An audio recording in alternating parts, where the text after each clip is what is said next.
is a pleasure to be here today. I, of course, just need to share my screen. Okay, so my presentation today is about getting involved primarily through municipal government, but I'll be talking about other levels of government as well. And as introduced by Perry, my name is Morgan Nagel.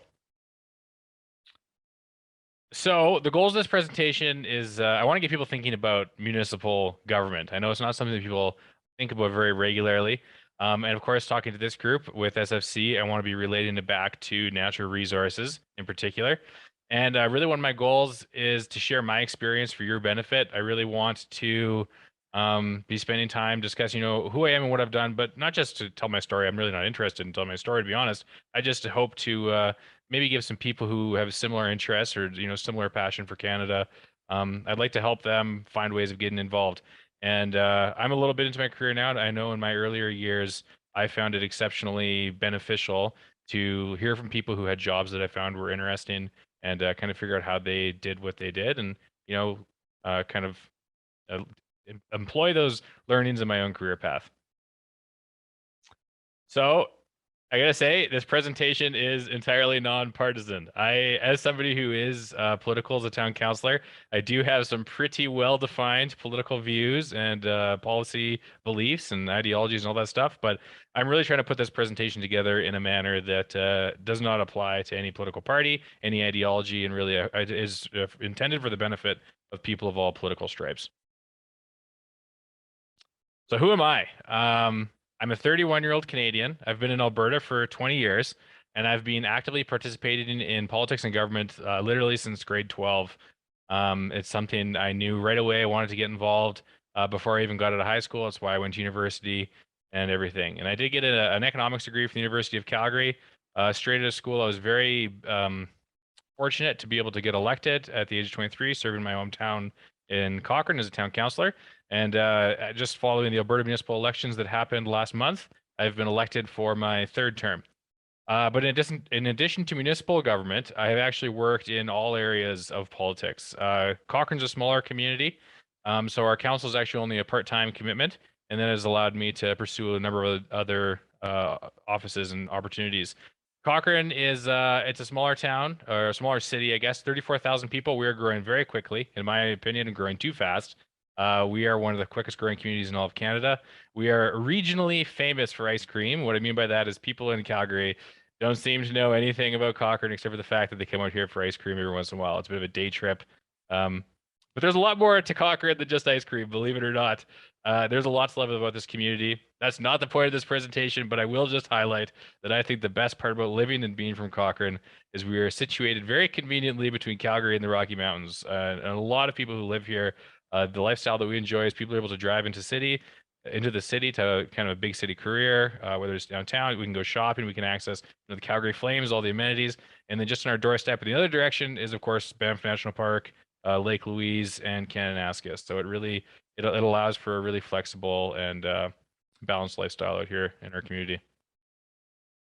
But that's it for Cochrane. Now I want to talk about, why should we care about municipal government? Why is this something that's even worth our time for considering today?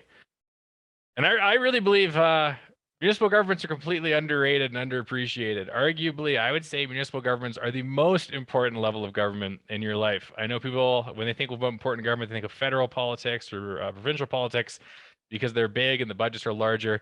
But the thing about municipal government is it has a direct impact on absolutely everything in your life. The city governments and the county governments and town governments, they plan every single neighborhood, every home, every commercial space, every building that you go into.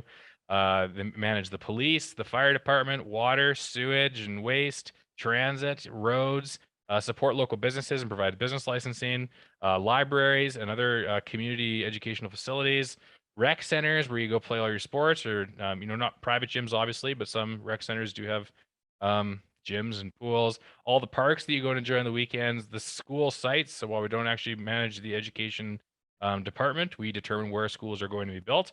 And there's community services. I'm talking about things like affordable housing, assistance for, struggling families and that type of thing. And of course, community events and festivals. So the point I'm trying to drive home here about the municipal government is everything the municipal government does has a direct impact on your actual day-to-day life. And the same cannot be said, in my opinion, about provincial and federal governments. While they may be discussing things like, currency issues or international trade or interest rates, healthcare policy, while those are all extremely important elements of our society, obviously, when your member of parliament or your MLA makes decisions, it rarely has a direct impact on your day-to-day life, like the municipal government does. Whereas when the municipal government makes decisions, you can walk down to the end of your driveway and the municipal government's role in your life begins immediately. And kind of reiterating on this point, I really believe it's important to understand that municipalities are really planning the future. Like when we think about like what is the year 2030, year 2040, 2050 going to look like, these are all planned things by municipal government. So like this is a zoomed out picture of just a city. Obviously, it stands to common sense that this whole city was all planned by municipalities, but the cities in our country are doing things like long-term planning and like figuring out where we're going to have communities, where we're going to have shopping districts. Here's something. This is like a high-level regional plan that all the Calgary area municipalities are participating in. We're going down to the details. Like over here we're going agricultural land. Over here we want forestry land. Up here we'll have forestry, and then these yellow areas, that's where we want dense urbanization, so big buildings. When we're talking about things like the transition to electric vehicles, I suspect that is largely going to be involving municipalities in those discussions. And then, some of the things about the future that municipalities are discussing, I've heard conversations come up in municipal politics as to whether or not we should even be planning shopping districts if one day everything is going to be online. Now, I'm not advocating for getting rid of shopping districts. I was saying these are the types of discussions that are being had. Similarly, with the new remote work environment and the metaverse, as Mark Zuckerberg is talking about, municipalities are now starting to question, like, to what extent should we be planning commercial districts and office spaces? So there's a lot in our future that is in the hands of the municipal government. But what does this all have to do with natural resources? Because I know that is the particular focus of this group and our conversation here today. Well, the most obvious connection between municipalities and natural resources are that the resource industries themselves all power and build our communities and our cities. And sometimes the resource industries and municipal governments do interact directly. So the role that elected officials and city administrators have with resource companies, sometimes there are direct decisions that need to be made. A really good example is this Bow Tower that was built a few years ago in Calgary. It was originally called the Bow in Canada and Synovus headquarters. My understanding, and somebody could go back in the city of Calgary minutes to back then. My understanding is the developers of this building wanted to build something that's quite a bit higher, but due to some municipal politics relating to shadow studies and fish in the Bow River, and then just some backlash relating to from residents downtown Calgary, the municipal government actually made this building be built shorter. So here's a really great example where natural resource industries are interacting directly with municipal governments, who are then using their power to change the course of how these businesses behave. And then kind of zooming out, people who live in the cities probably can't appreciate this, but those of us who live on the fringe of civilization out in smaller towns can really appreciate this.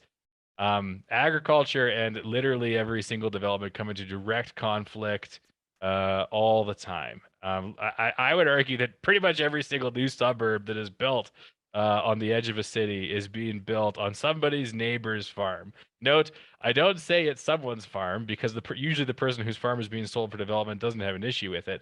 It's that farmer's neighbors who particularly take issue with it. And where do they go? They go to their municipal politicians and say, no, we want agriculture here. We don't want housing. Or, sometimes the argument is the opposite. And then, of course, probably the most positive area that municipalities interact with natural resource companies is in community partnerships. It is no secret that the natural resource companies in this country create a large amount of the wealth that Canadians enjoy and a large amount of the jobs. And those companies very regularly give back to the communities in the form of sponsorship and partnerships for facilities and programs. A great example is the Mosaic Stadium. It's built for the Saskatchewan Roughriders. Here's a nice little example in Cochrane. This this piece of grass. This is actually a pipeline right of way that where a pipeline has gone through Cochrane. And I know pipeline companies don't always get the warmest welcome in communities, but we gave them a pretty warm welcome in Cochrane. And one of the things TC Energy did was work with us to allow us to build a dog park on top of the pipeline right away, which is a great use for the land because Cochranites want more dog parks, and nothing can be built on top of these pipeline right of ways. And then, of course, we have this big sawmill in Cochrane. The local sawmill is a huge sponsor of our rec center that makes a big difference in our community. And I didn't do a ton of research on all the numbers for all the other municipalities out there, but I am like 100% sure that every major municipality in Canada has enjoyed the benefits of partnerships with these large natural resource companies, whether they're energy companies or mining companies, forestry, so on and so forth. Now, the one thing about municipal governments that has come into, I guess we'll say, come into question with how we interact with industry is that municipal politicians really have a role as what I would call a local thought leader, in that municipal politicians are well known by people in their communities, and when they say things, they can really have an impact on how communities view particular issues, and that's why you regularly see these municipal politicians taking stances on things that aren't necessarily municipal issues. But I argue it does have a very real impact on the outcome of issues in Canada, particularly with natural resources. I think the biggest example that comes to mind for me was this Energy East saga with the Quebec mayors. I'm not sure if you guys remember this, but both of the major mayors in Quebec, in Montreal and Quebec City, kind of weighed in on the whole Energy East discussion. And in doing so, they both were acting as catalysts for public opinion throughout all of Quebec and really all of Canada. You had the mayor in Montreal who was completely opposed to Energy East, and then the mayor in Quebec City who was a lot more sympathetic. Um, the mayor in Montreal, he celebrated when Energy East was ultimately canceled. And then the mayor of Quebec is saying, I wonder how I would feel if a province or region prevented Hydro-Quebec from building its transmission line. I would feel exactly like the people in the West do.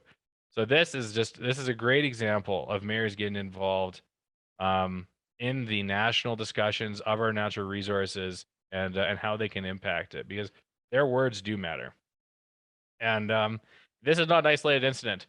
These types of things come up all the time in municipal government. Just recently, the Regina City Council considered banning energy companies from advertising within the city. And I guess this did ultimately get declined by council. But had it gone through, it would have classified Canadian energy companies in the same category as tobacco and firearms and stuff like that. That they weren't allowed to be advertising on city property. Really just sending a message to the community that the Canadians somehow or for some reason shouldn't be proud of the great work that energy companies do. And then the coal controversies.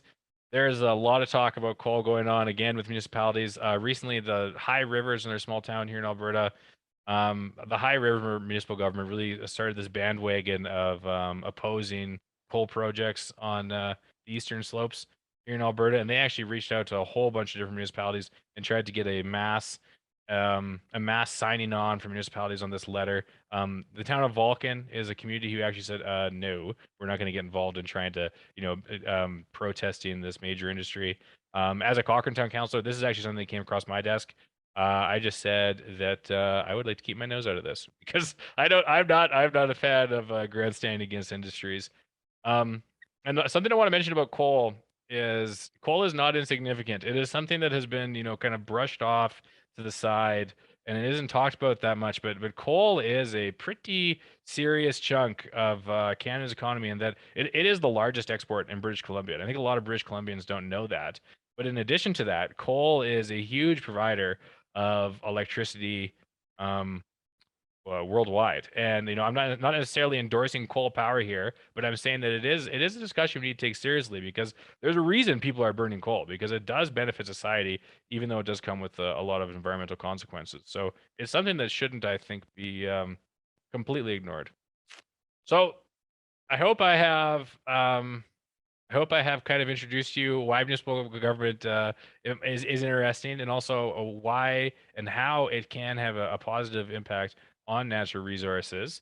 So the question then is for anybody watching this video or anybody with us here today, how can you get involved? Well, there's two ways to do it. There's the grassroots, the volunteer way, and there's the second way, the career of actually doing it for a living. And I think I have a lot of great tips and advice to provide you on how you can pursue either of those options.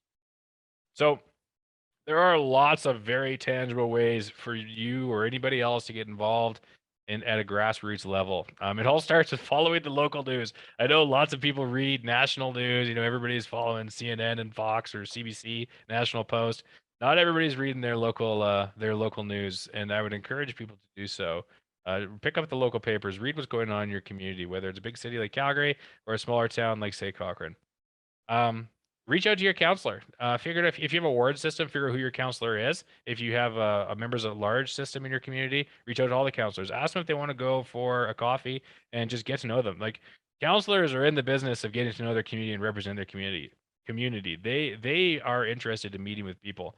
Now, I would propose a Zoom coffee as the invitation because it's a lot less invasive on people's time. And also, I know people still have concerns with the pandemic and stuff like that, but a Zoom coffee is a very unintrusive way of asking people for their time. I'd also say you should email council about your concerns. Councilors and mayors do read their emails. A really big tip here: do not all caps your email. Do not swear. Like, as for me as a counselor, and I'm sure everybody else the same. When I see an email that is full of crazy talk, is full of all these all caps and swear words, like, you don't get any of my time. You don't get any of my respect or response. Like, if people are gonna talk to me like they're an animal, like, I'm sorry, I'm not gonna take it that serious. And there's a lot of these spam emails that come through, but for the people who put together respectful, responsible emails, they generally get a pretty serious concern or a pretty serious consideration for what it is they're talking about, and whether or not there's direct action taken. It still does kind of contribute to the thought making process of the municipal government. And it's like, if I hear 20, 30, 40, 50 people talking about something, eventually, it really does change the long term impact of how serious long term decisions are made. And I would also encourage people to participate in local Facebook groups. This probably isn't as relevant for larger cities, but in smaller communities, we have these Facebook groups where there's like 3, 4, 5,000 members, and a lot of community discussions happening there, for good and bad.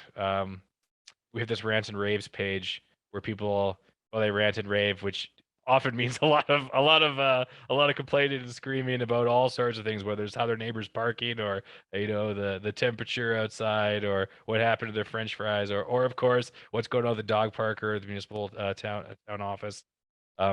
These are great ways to kind of stay involved in your local community, whether it's just liking a comment or dropping in your thoughts, sharing stuff, etc.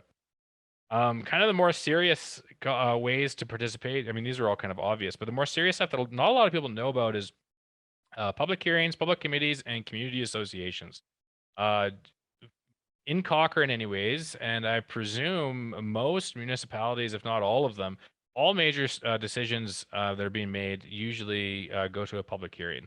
And often, and when I say often, I mean like 99% of the time. So we have like a new development coming or a new proposal coming forward. As part of our agenda, we will have a public hearing, and then the mayor or the chair of the meeting will be, okay, looking to the audience for any public comment. Does anybody have any public comments? And going once, going twice. Usually nobody's even there to comment, but sometimes people show up, and when they do show up, we allow them to speak at the council meetings and share their thoughts. And you can do these. You can do the same thing with your municipal governments. You can pay attention to these public hearings. You can go to them, and you can have your say. You can also join public committees. Again, that's something people, I think, don't know about. Harder to get involved in the bigger cities, but in smaller towns, it's a little bit easier. But anyways, anyone can get involved in these. Every municipality has these committees. Like, we have a library committee. I'm actually a member of that. We have a planning committee. We have a rec association committee. And if you just go to the city websites, you can find the information on how do you apply for these committees, and then there's usually an interviewing process. You get appointed to it, and then what these committees do is they're actually advisory bodies. Most of them are just advisory bodies where they are escalating ideas up to city council to be considered. It's a great way to kind of dig your teeth into municipal politics and again, get involved. And then on the community level, there are these community associations, and at least in Cochrane, we have a very formal community association setup where there's community associations in each of the neighborhoods, but then we have twice a year, we have annual meetings with the heads of these community associations or someone who represents them, and they bring forward in a formal manner all of the concerns of their community, and we just listen, and then we take action where we can. And I'm sure this is going on in every other town or city you guys live in. If it's not, I would go back to point 2 and ask your counselor for a Zoom copy and say, hey, we want community associations that talk to council. And then last but not least on this whole list is volunteer for a candidate. This is actually huge. Everybody complains and talks all about politics on Facebook, but very few people will put their time where their mouth is and actually go and help somebody get elected. And volunteers win and lose elections. That is the truth of it. If you really want to make a difference for a political candidate, go out and ask him or her how you can help when the election rolls around. Deliver literature, put up signs with them, attend the rallies, attend the town hall meetings and support them. Volunteering, I cannot stress enough how important volunteering is for making a difference in so many different ways. So the second approach to actually getting involved is the more serious approach, doing it as a career. And really, there's two sides to this. There's the political side and there's the administrative side. One of them is, you are in the elected office as an elected official, or you're working directly for an elected official from an elected official's budget. The other option is the government administration. This is the part of the government that is huge and very rarely changes, but has all the operational authority and power. And I would really highlight that volunteering is step 1 to get involved in either of these areas. You really need to volunteer. It shows you so much about what's going on out there to really cut your teeth and get things going. But also, if you try to apply for a job, especially in politics, and you haven't volunteered before, like literally nobody's going to take you serious. So volunteering is step 1. Of course, option 1 on the political side is like I said, becoming the actual candidate.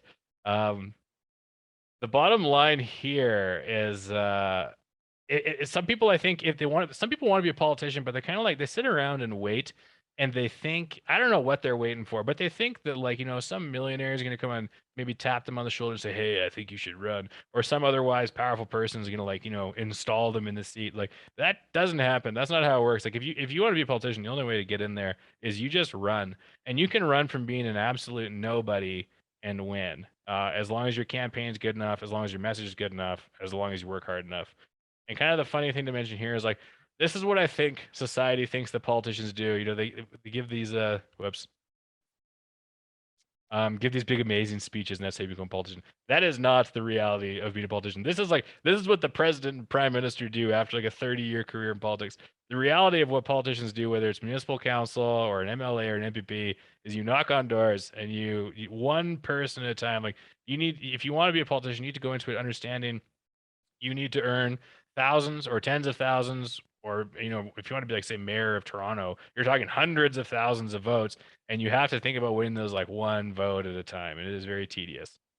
But yeah, one thing, if there's anybody watching this video or anyone with us here today who is seriously becoming a politician, I would say, firstly, as I already did, just run, just go for it. But I would also highly recommend waiting.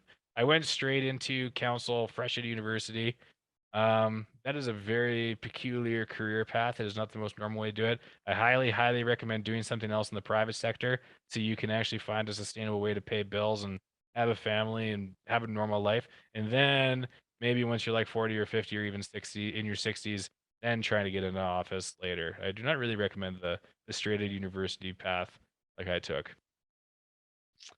And then there's the other option of getting involved in the municipal government, or really any level of government, and that is the administration.